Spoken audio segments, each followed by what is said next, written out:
So tonight we're going to be talking about advanced features in web APIs. As Jason mentioned, my name is Sam Nasr, and you can find me on Twitter using my first and last name.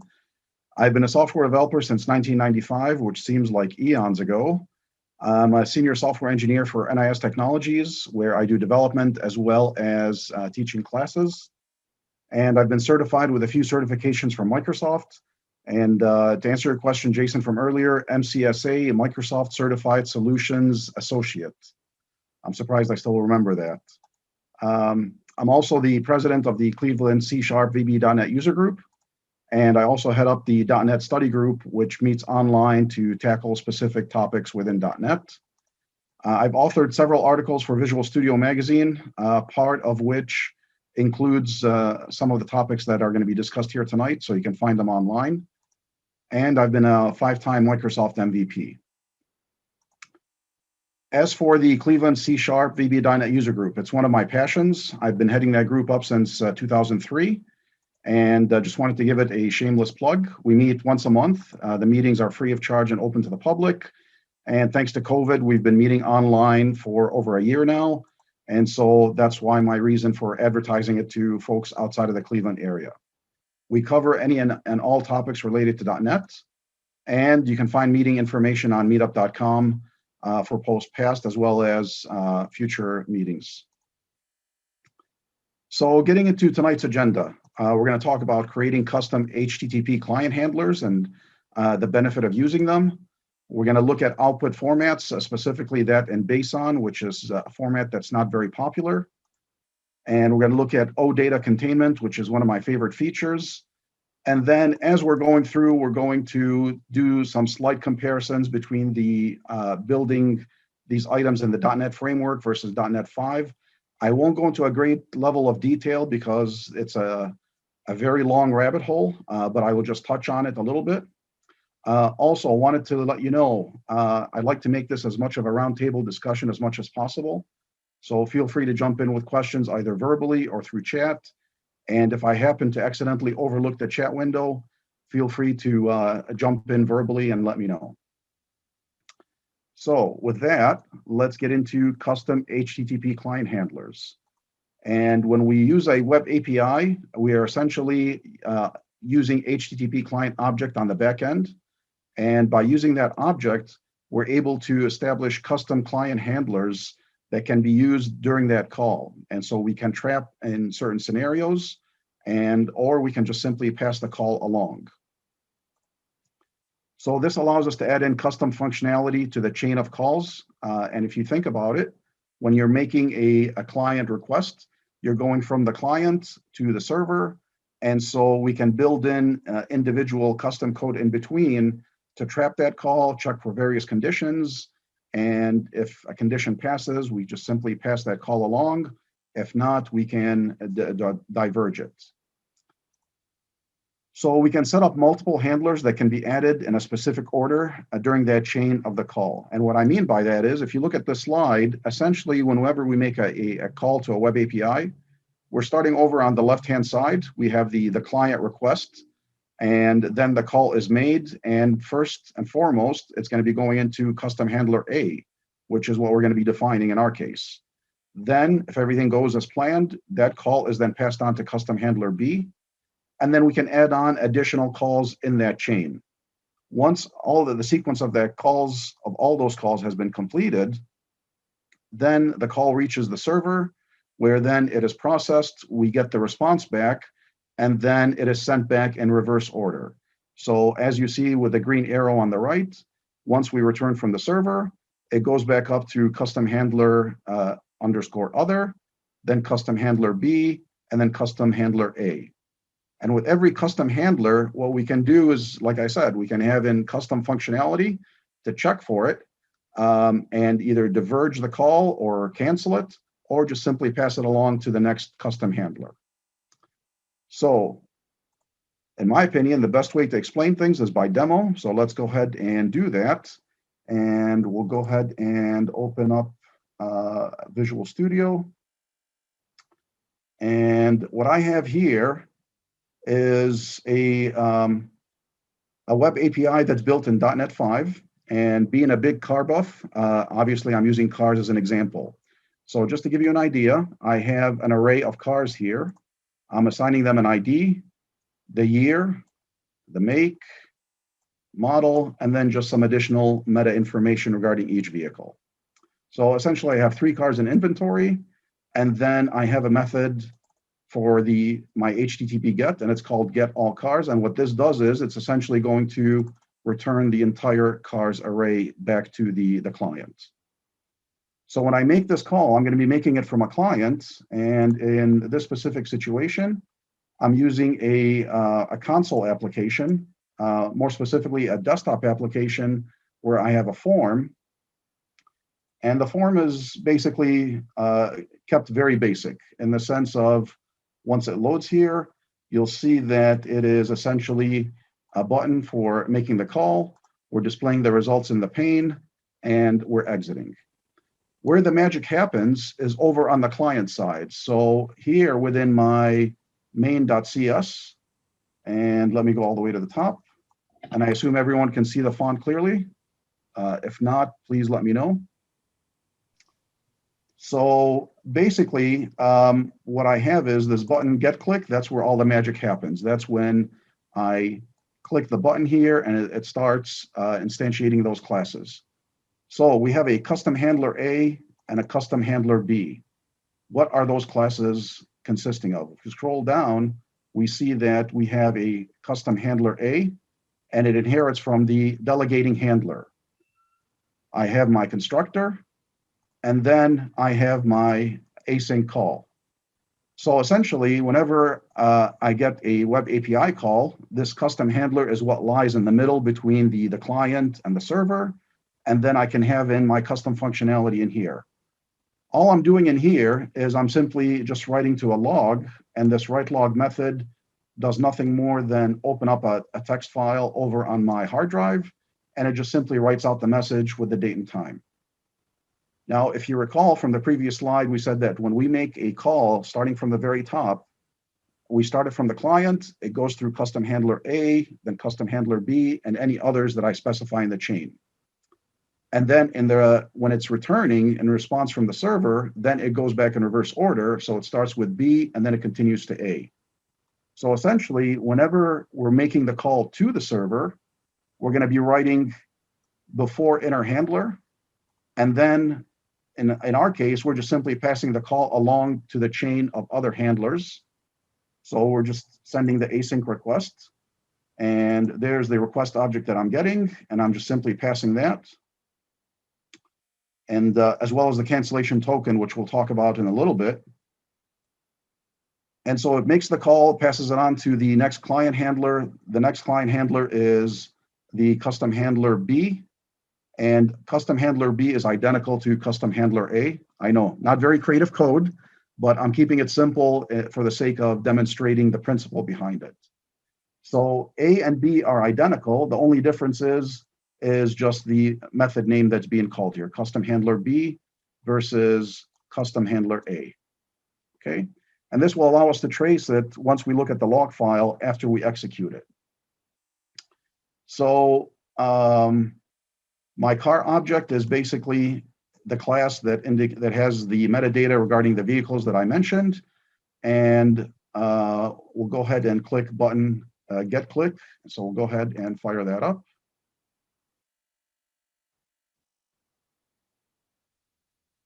And as it builds, now we have my custom UI.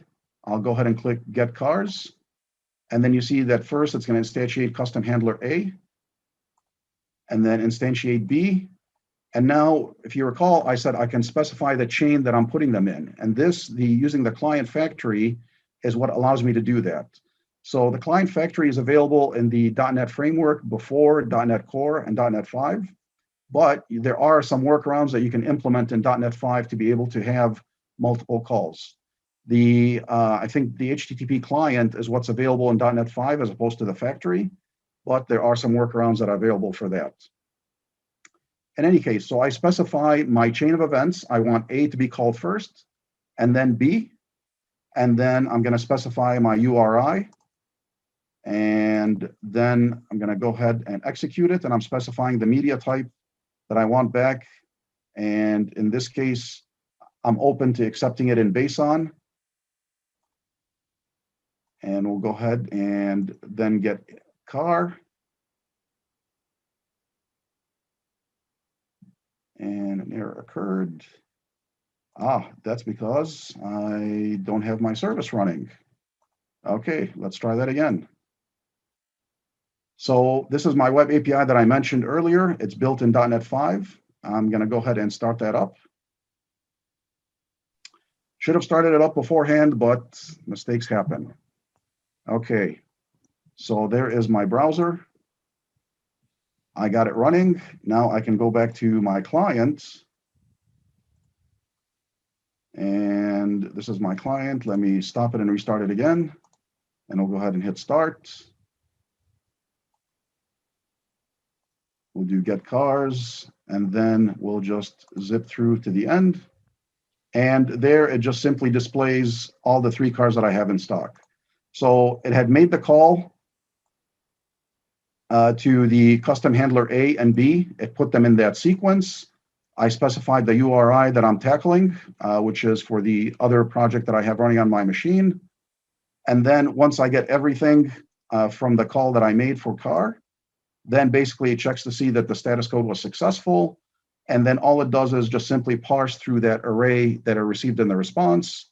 And then it displays the result here on the screen, displaying all the various properties of that vehicle.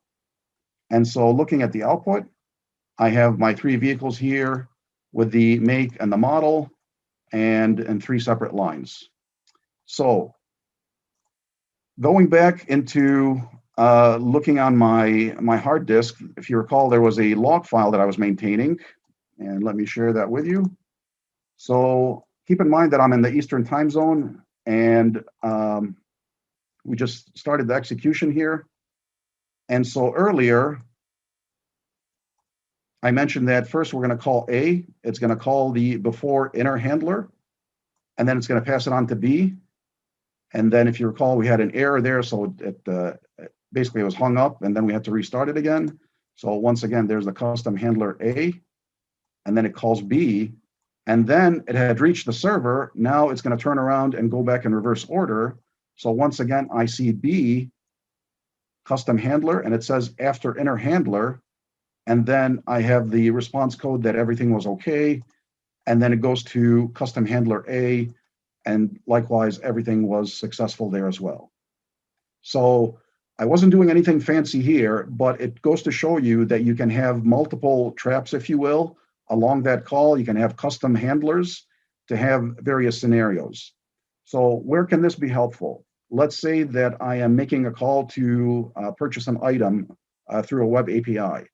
I could, inside that custom handler, I could have another call for another API to check inventory and see if I'm falling below a certain level. And if so, then I can make another call elsewhere, whether it's a method call or another API call to increase my order, or excuse me, to go to my supplier and get more for inventory. In this case, I just simply used it for logging, and I was able to capture messages as the message was going to the server, and likewise as I was returning back. So let me pause here and see if there's any questions. And again, feel free to do it either via chat or verbally. If I understood the demonstration here, we added these custom delegating handlers to your client application as opposed to the web API, as opposed to putting it as part of the API that you're serving. Correct. So it's happening on the client side. And also, not that I mean to confuse matters more, but I have my web API written in .NET 5 and my client written in the .NET framework in 4.5. So it's because it's a web API, it really doesn't matter as long as you follow a specific protocol. But the point is the HTTP client, as the name suggests, happens over on the client side. Does that answer your question?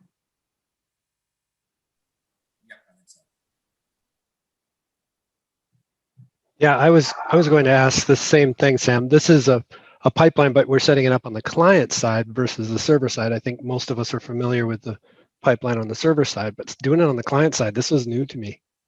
Okay, well, good. So we're off to a good start, learning something new. Continue. All right, any other questions or comments?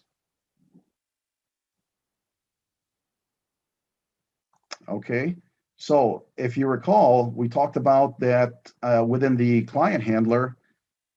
In our scenario, we're just simply passing it along. So I get the HTTP request message in my custom handler. Here's custom handler A, as well as part of that call, I get the cancellation token.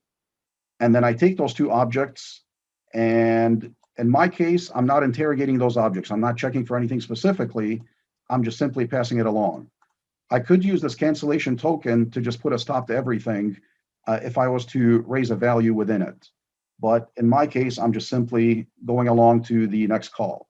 Likewise, when it gets over to custom handler B, same thing happens. When I call B, there in my requests, and let me get the Solution Explorer out of the way. So for the async call, I'm getting the request as well as the cancellation token, and then same thing, passing those along asynchronously to the next client handler. Or in this case, since there is no client handler, it essentially ends up going to the server. So going back into our PowerPoint,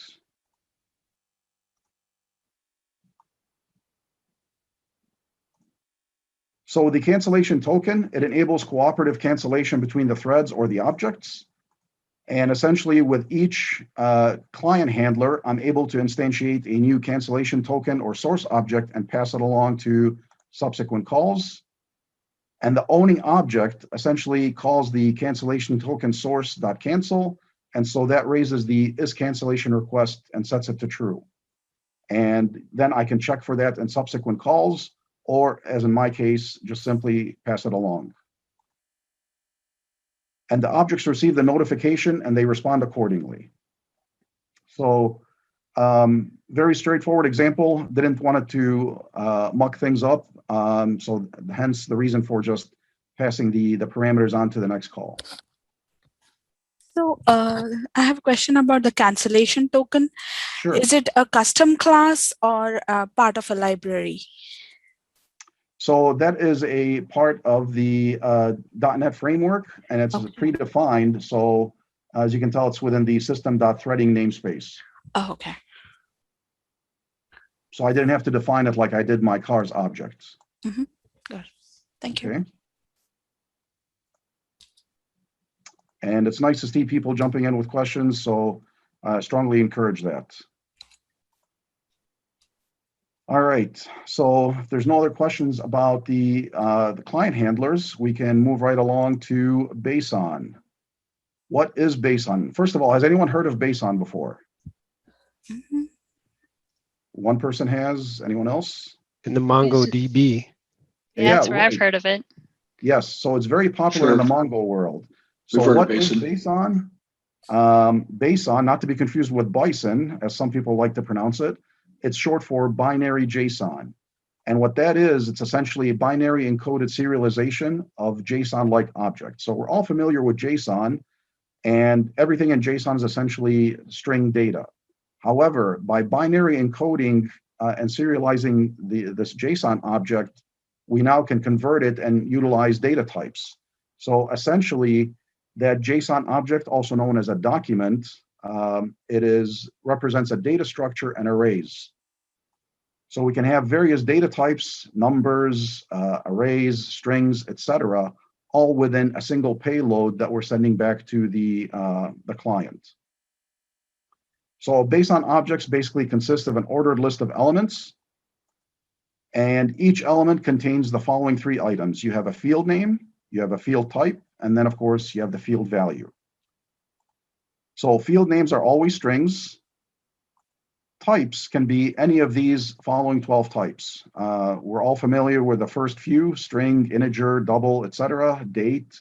But then if you browse all the way down to the bottom, you see that we can also pass in a BSON array, a regular expression, or even JavaScript code to be executed on the client side.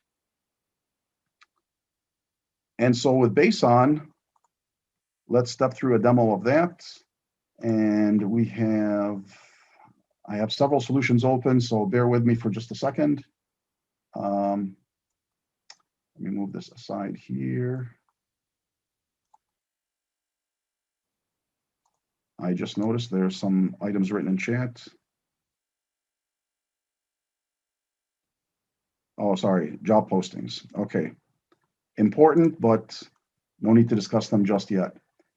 So we have the .NET 5 solution, which I don't need anymore. This is my client, and this is the service that is going to be sending BSON. So this is a web service. It's a web API. And if you look over in my web API config, basically what I'm doing here, I'm specifying the formatters and I'm clearing them. So I'm removing all other formatters that may have been loaded by default. And then I'm loading the BSON media type formatter. So this was a standard feature within the .NET framework. Within the .NET Core and .NET 5, you now have to download a separate NuGet package specifically for Mongo. But essentially, you can do the same in either or. So what I'm doing here in my service is that I'm setting the format over to BSON. So I'm going to be responding back to the client in BSON. And then what I did here is I just simply created a simple web page that's just going to be displaying the links, and I'm going to call it or call the web API from that. So I'll go ahead and execute that.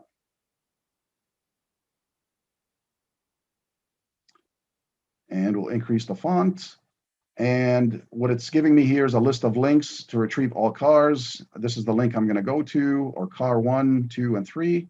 So I'm going to go ahead and retrieve all cars. And since this is sending BSON, what it's doing is it's working on the back end, and then you'll see that it's going to submit a BSON payload to the client, or in this case, the browser. So you see on the bottom, I have a file that's been downloaded. And when I go ahead and open that up,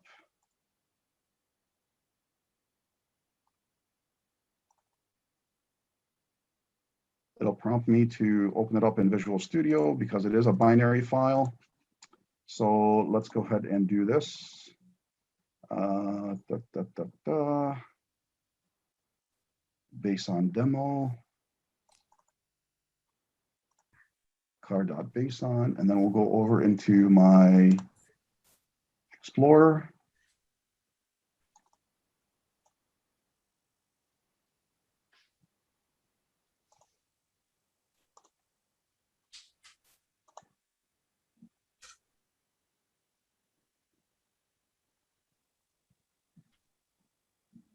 And as it's loading, it's going to be loading the binary file, which is the BSON file that I just downloaded.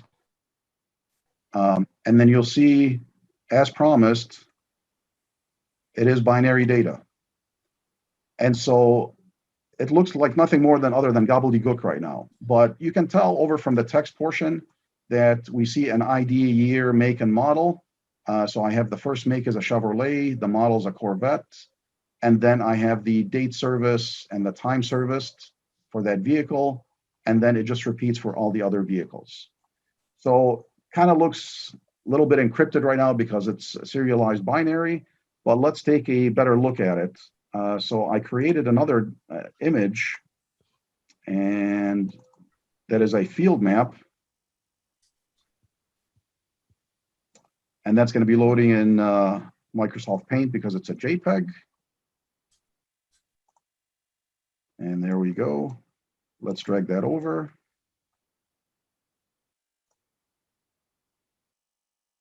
A little more.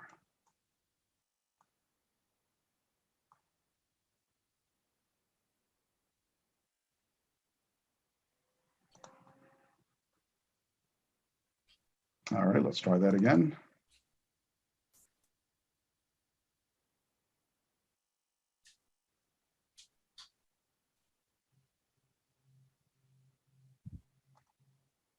So I have another question. If I want to test it through Postman, can I set the accept header to say application / BSON?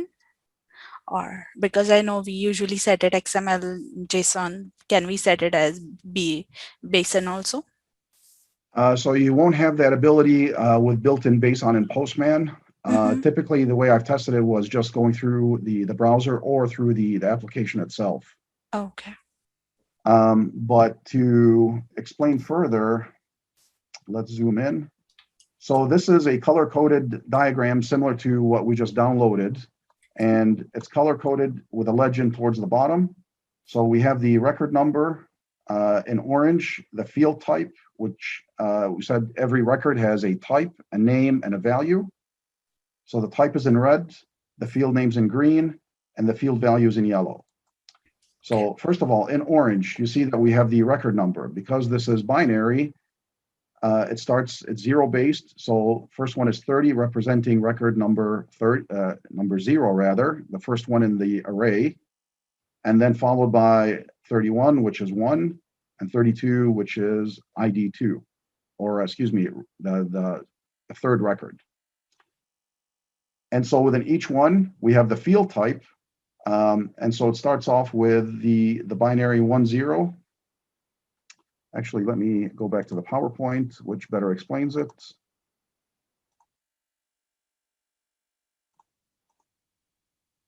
So as I mentioned, the documents are 0-based indexed. And so the first element was a 30 or a 0, ASCII equivalent of 0.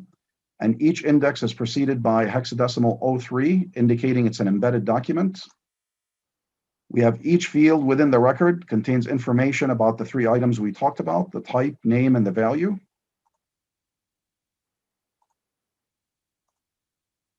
And then we have a null character as a field separator with one minor exception, and I'll point that out in just a little bit. And then the first field in the record that we have is ID, because that's my structure that I have, and so that's represented by hex codes 49 and 64. So if we jump back to our image, we see, as we mentioned, we have the record number that's 0-based. We have ID, which is 4964. That is the name of the field, and that is in green. And then in yellow is the actual value, and in our case, it's 01. Likewise, if you go to the second record,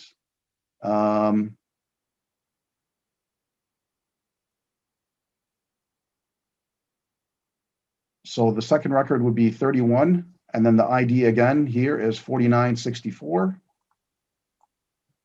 And then the value of that is 2, and so on and so forth, continuing on. So we have 3 records here, but I only highlighted the first one, and then I segmented it using color coding to indicate what each field is.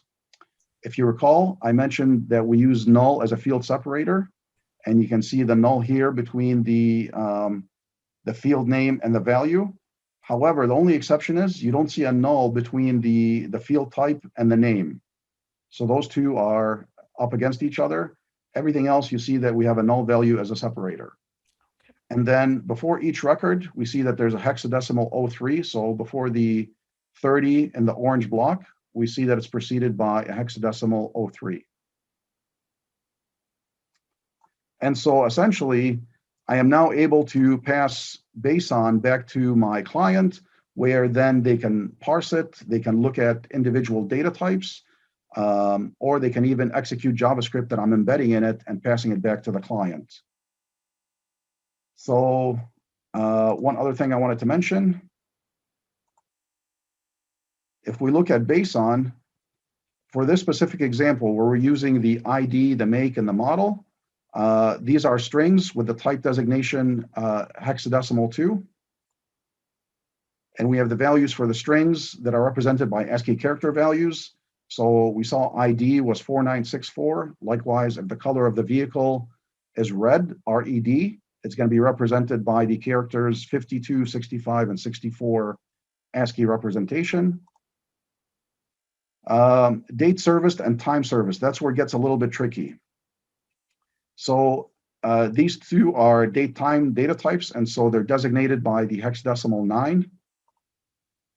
and they are represented in UTC milliseconds or in the epoch format. And so what this is essentially the number of seconds that have elapsed since January 1st, 1970. So taking a look at an example, I will see that I have my data value for the date time serviced as, won't even venture a guess of whether it's billion or zillion, but it's a pretty big number. And I will go into my epoch converter, and let me go ahead and share that with you. So I'll go ahead and fill in the number there, and then I want to convert that to a human date. And so it tells me that that vehicle was last serviced on Monday, July 21st, 2014 at 4 a.m. So this is how the date time format is represented in BSON and passed on. Let me pause here and see if there's any questions, either in chat or feel free to jump in.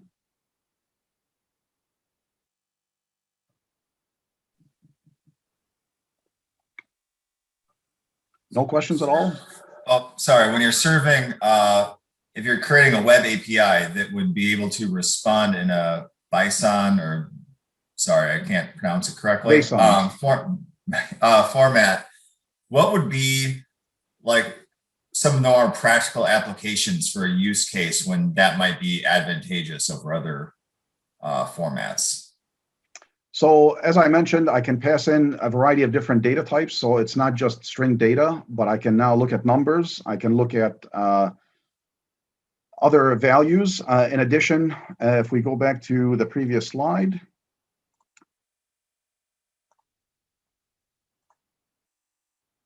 probably the biggest value is now I can pass in JavaScript code into my client and have that code executed on the client. So it wasn't as easy to do that with BSON or with JSON beforehand, but now it's much easier to do it with BSON. Does that answer your question? Yep. I'm sorry, you might be on mute. I can't hear you.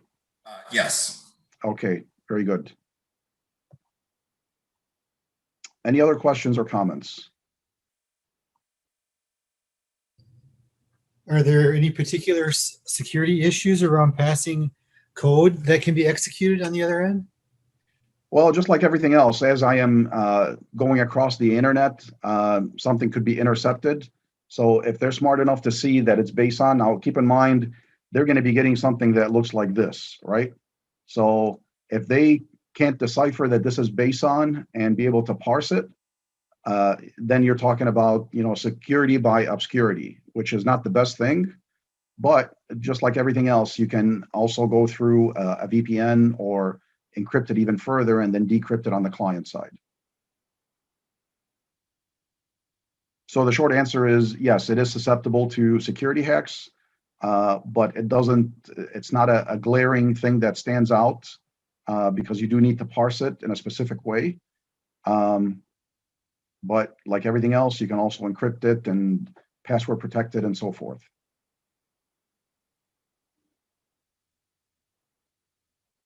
Does that answer your question?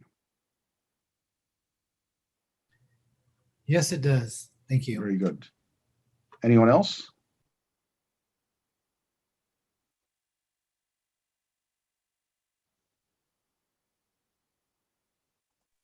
Looks like everybody's happy.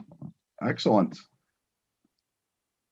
And I'd be more than happy to repeat things again if I went a little too fast or things seem a little muddy. I'd be more than happy to go through it in more detail. But if there's no additional questions, let's continue on. And we left off, we talked about BSON. Next is ODATA, which is one of my favorite topics as well. So ODATA, what does that stand for? That is the Open Data Protocol. And typically I would ask by a show of hands, but since we're virtual, I'm curious, how many have used ODATA before? Feel free to jump in and chime. I've used it. Okay, there's one. Back in the day. Way back in the day, okay. Silverlight. One of my favorite technologies. I come across this one a lot. Oh, really? ODATA? Silverlight. Okay, very good. Is it new to anybody?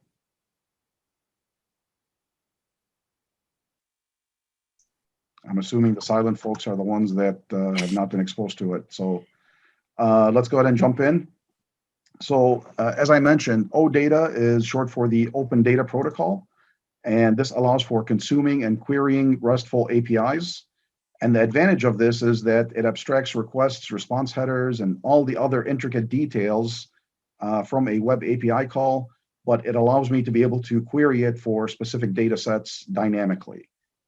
You can learn more about it at odata.org, but in our case, the containment that we're talking about is that we can now combine child records along with parent records. So you take a scenario where you have a customer, and a customer could have multiple orders.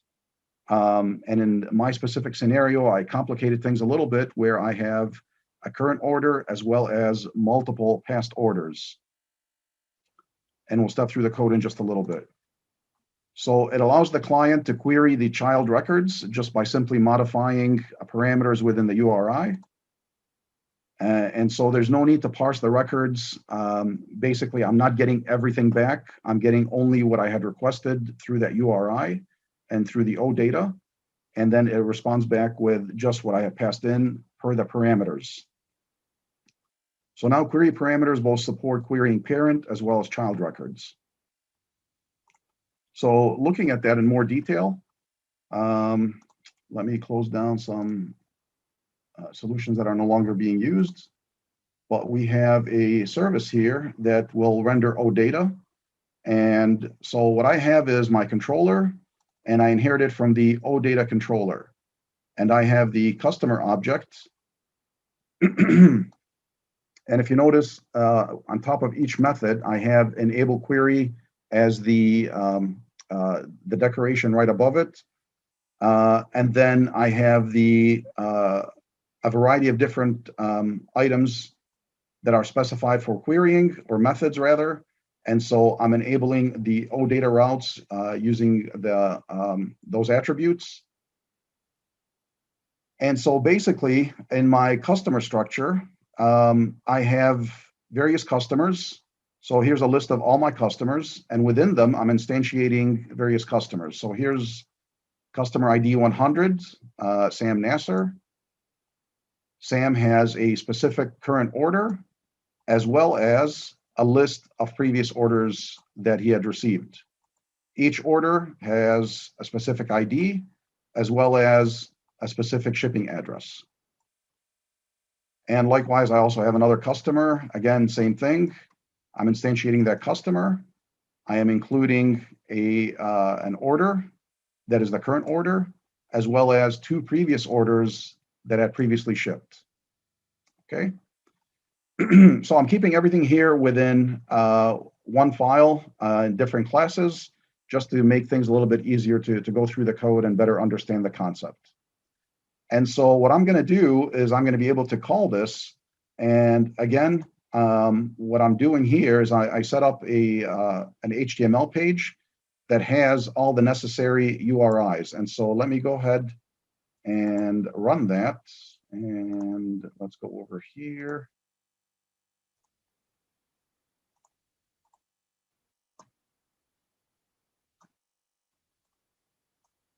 And this is the page in question. So you'll see that my service is at localhost port 41093, and I'm calling OData. And in this case, I'm just passing in the metadata parameter. And so that brings back everything regarding all the property names, the structure of the data that I'm expecting. Nothing magical there.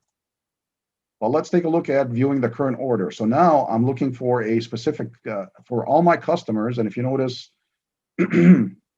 I specified within the parameters, again, the call to my web API is the same, but it's only the parameters that are different. So here I'm calling customers, and I'm asking to expand the current order. So when I click that,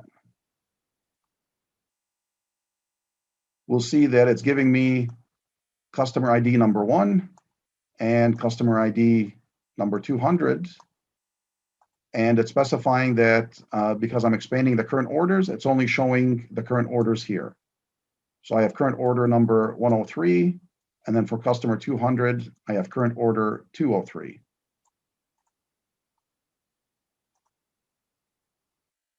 Now, where things really start to take off is now that I can select which area that I want to dive into.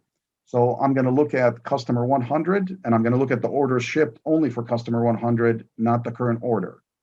So again, just modifying my parameters. So here I'm making a call to the same API. And for customers, I'm passing in the customer ID of 100, and I want to look at orders shipped.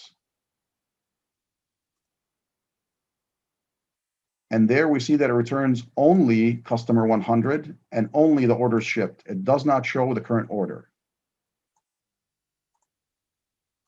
And I can take it a step further where now I want to dissect a specific order shipped for a specific customer. So now I want customer 100.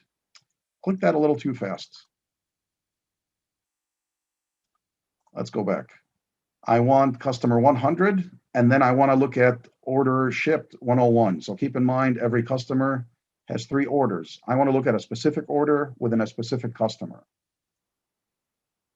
And we'll go ahead and continue through there. And there we see customer ID 100 and only order ID 101 that was passed in. So same API, but now I'm able to actually dissect the data that I'm getting back, all by using the query parameters. Okay. Oops. So if we step through the code and see what's actually happening, let's go ahead and start that up again. So let's do order shipped 100. So first I am instantiating the class customer controller. And what that does is it retrieves the get demo data. What get demo data does,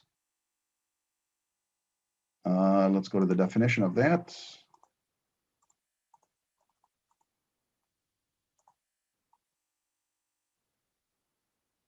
So here's get demo data, and all it's doing is it's just populating a list of customers, which I have just hard-coded in for demo purposes. And it only calls get demo data only when the data is null or my customer's field is null.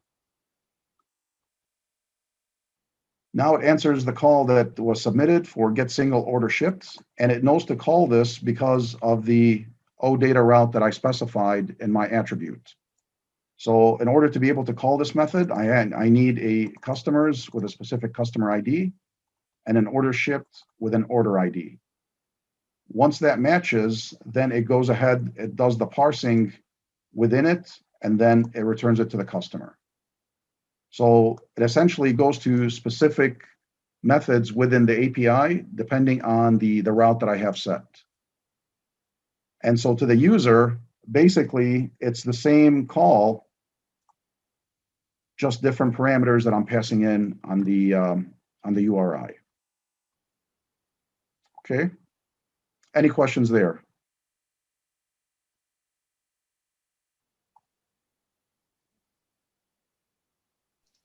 Wow. Nope, I think you're all good. Okay. I have a question. I'll ask a question. Yeah, Please, I've got go one ahead. too. Go ahead, William.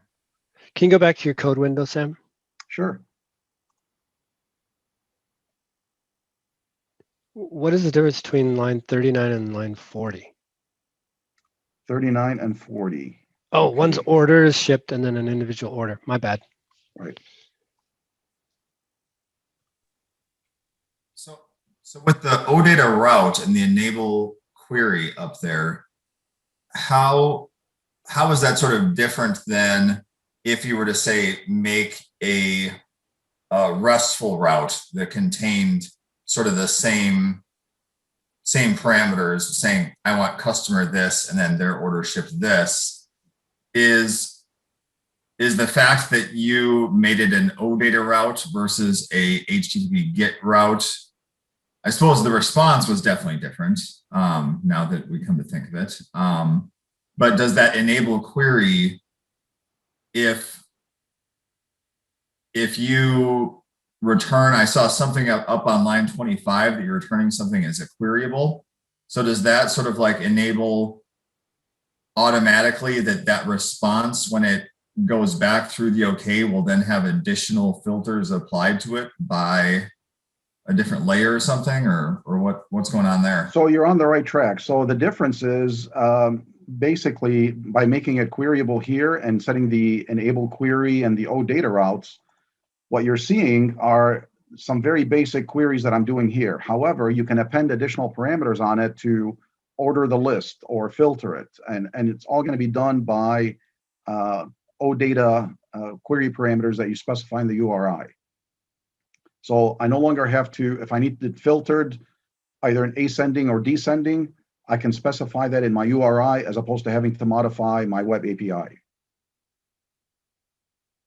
Make sense? Okay, so you could put on that that where you have the expand current order, you could put like an additional parameter on there to say customer 101, and then without you having to code a filtering capability in your web API, you'd be able to have the OData layer deal with that filtering after you return sort of the queryable portion of it, right? So this allows for the filtering, but what I'm saying is there's other parameters that I didn't specify here that will allow you to do additional ordering, or you can look for a specific criteria within that data set. Think of it this way. That web API is returning a data set in loose terms, if I may use that. And then by using OData, you're able to query it further down and get what you need at the client side.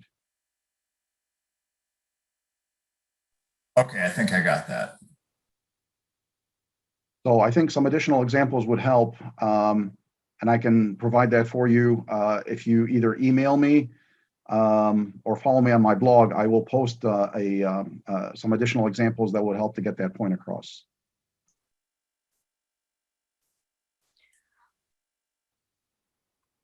Okay. What are I have a question. What is the advantage of using OData?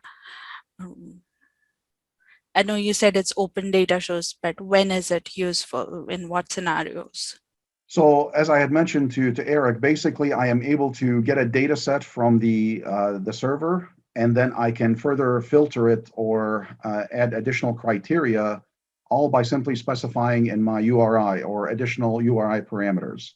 I no longer have to go back and modify the server, or I have to modify my client to actually parse that data or order it or filter it. I can do all that by just simply specifying it within the URI. Okay, got it. So if you notice, everything that I'm doing here is basically I'm calling the service and it's pushing everything back into the browser. Typically, you don't do that, but I'm just demonstrating the capability that I can have various calls made and query different customers, all by just simply by selecting certain parameters within the URI. So does it cache the data that it has initially received, the data set, into the client browser, or is it, and then just querying it?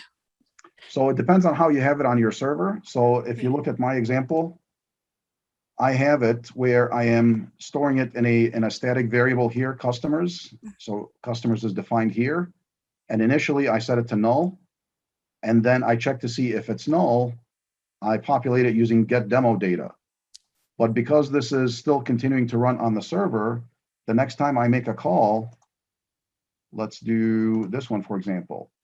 So here it's going into the constructor and it's checking to see, is the underscore customers equal to null? It's not, therefore it bypasses this get demo data.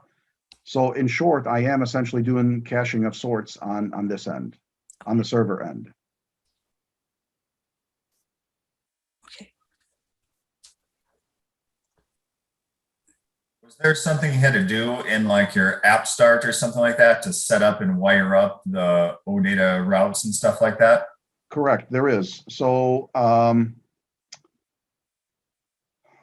so here is in my web API config. There, I'm specifying the OData, and this is in I believe 4.5.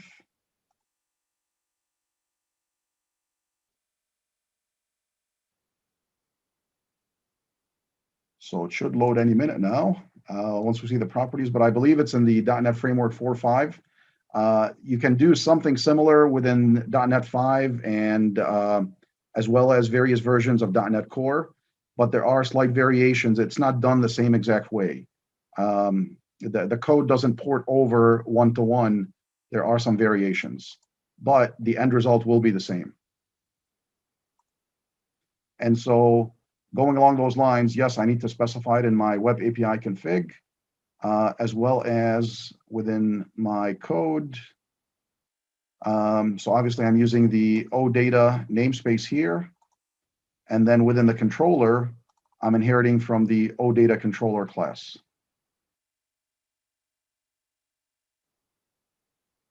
Was that Eric that asked that question?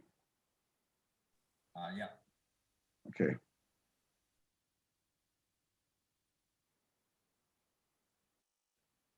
Any other questions?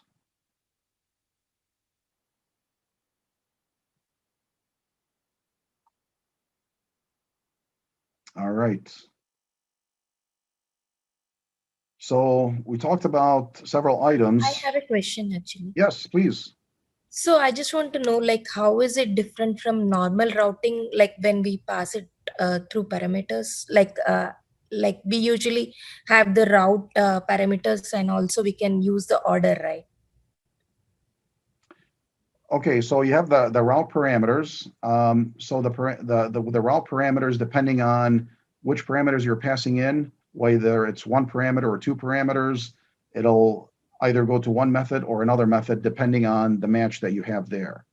The advantage with OData is that it's actually doing the parsing of the data, and then you can additionally filter it down by using additional parameters. And again, I apologize, I don't have a more descriptive example, but you can have other parameters that you would append onto here. So let's say that I'm looking for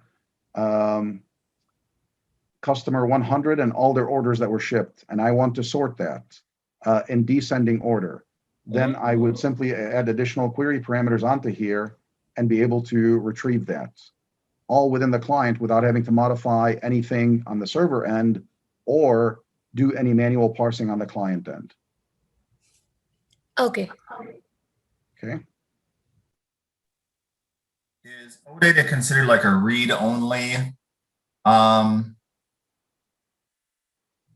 not sure what the right word is. Read-only, or could you add routes for updates and inserts and deletes and stuff like that? You can add as well? routes for posting and updates and so forth. It's just how you set up your routes. But essentially, the examples that I'm using here are primarily for GET.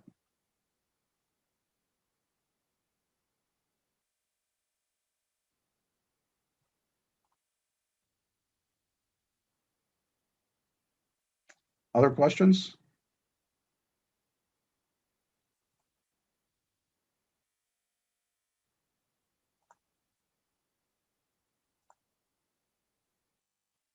Going once. All right. So we talked about a couple of things today, actually a few. So I'm curious, what is it that you've learned here today? Feel free to just shout out various items that you've learned. You can set up a pipeline client side. A pipeline, more appropriately known as? You got me. HTTP client handlers, right? Client handlers, of course.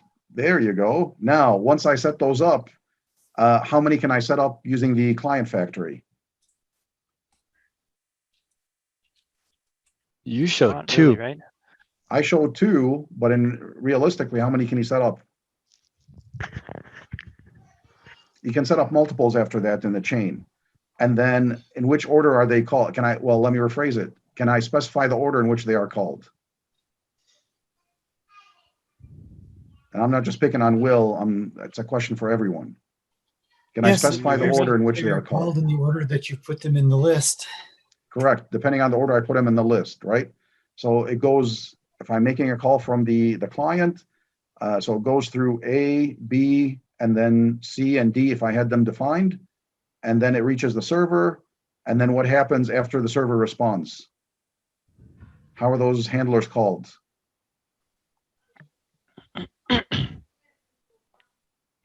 Correct, in reverse order, just as Robert, unfortunately, I could not hear you. So, okay, now I think your mic is unmuted. Go ahead, Robert.